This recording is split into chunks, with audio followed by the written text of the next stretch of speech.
আসসালামু আলাইকুম এভরিওয়ান, কেমন আছেন সবাই? আজকে অনেক দিন পর চলে আসলাম আপনাদের জন্য নতুন একটি রেসিপি নিয়ে। সামনে যেহেতু কোরবানি ঈদ, সবার বাসায় মাংসের পাশাপাশি মিষ্টি জাতীয় কিছু তৈরি করে থাকে। তাই আপনাদের জন্য নিয়ে আসলাম খুবই সহজ পদ্ধতিতে সেমাই রান্নার রেসিপি। আমার রেসিপিটি ফলো করলে আপনারা খুব অল্প সময়ে এটা তৈরি করে ফেলতে পারবেন। তো চলুন কথা না বাড়িয়ে মূল রেসিপিতে চলে যাই।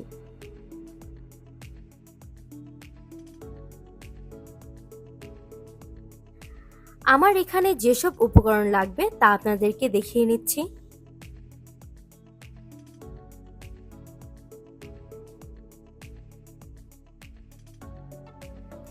প্রথমে হাঁড়িতে 2 চামচ ঘি দিয়ে কাঠবাদাম আর কাজু বাদামগুলোকে হালকা করে ভেজে নেব।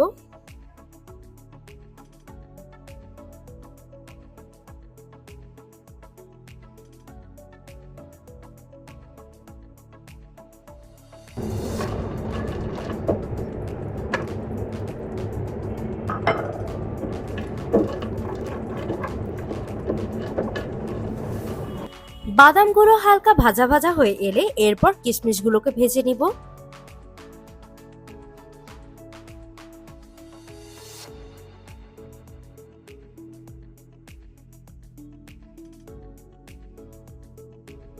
কিশমিশগুলোকে তুলে নিয়ে এখন সেমাইগুলোকেও হালকা ভেজে নেব।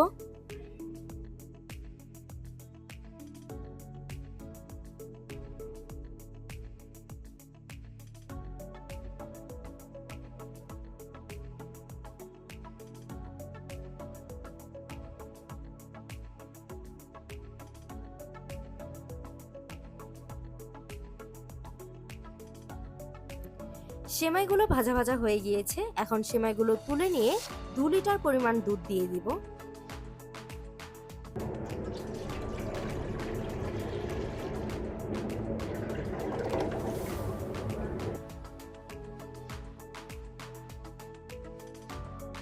এরপর দিয়ে দিব বড় চামচের 5 চামচ চিনি।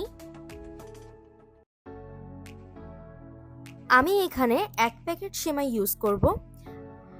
আপনারা আপনাদের সেমাইয়ের পরিমাণ অনুযায়ী চিনি ইউজ করবেন।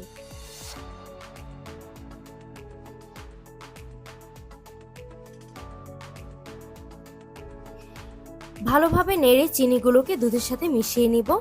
এরপর দিয়ে দিব সামান্য লবণ। লবণ দেওয়ার পর দুধগুলোকে ভালো করে জাল দিয়ে ঘন করে নিতে হবে। এর সাথে আমি 2 টুকরো দারচিনি আর 2 টুকরো এলাচ দিয়েছি। দেখতেই পাচ্ছেন কতটা ঘন হয়ে এসেছে। এখন ভাজা সেমাইগুলো দিয়ে দিব। সেমাইগুলো দেওয়ার পর ভালোভাবে নাড়তে হবে যাতে জমাট বেঁধে না যায়।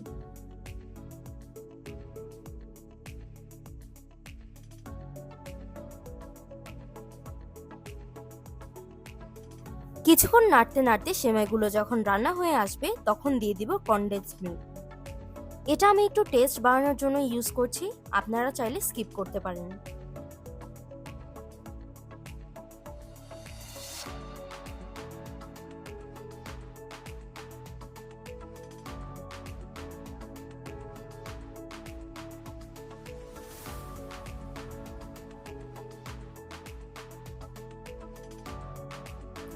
এর সাথে আমি দিয়ে নিচ্ছি ঘি। ঘি ইউজ করার কারণে সেমাইয়ের টেস্ট আর স্মেল আরো মজাদার হয়ে যাবে। এখন আবারও সেমাইটাকে ভালোভাবে নেড়ে নিব।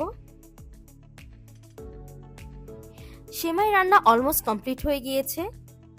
এখন এটাকে বাদাম আর কিশমিশ দিয়ে ডেকোরেশন করে নেব। দেখতেই পাচ্ছেন খুব অল্প সময়ে এটা রেডি হয়ে গিয়েছে। এখন আমি সুন্দরভাবে সেমাইটাকে ঢেলে নিচ্ছি।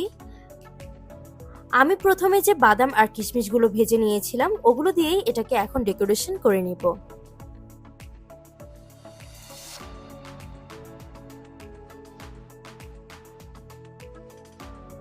আমার বাসায় সেমাইয়ের সাথে বাদামটা একটু বেশি প্রেফার করে থাকে, তাই আমি বাদাম বেশি করে দিচ্ছি। আপনারা আপনাদের পরিমাণ অনুযায়ী দিয়ে নেবেন।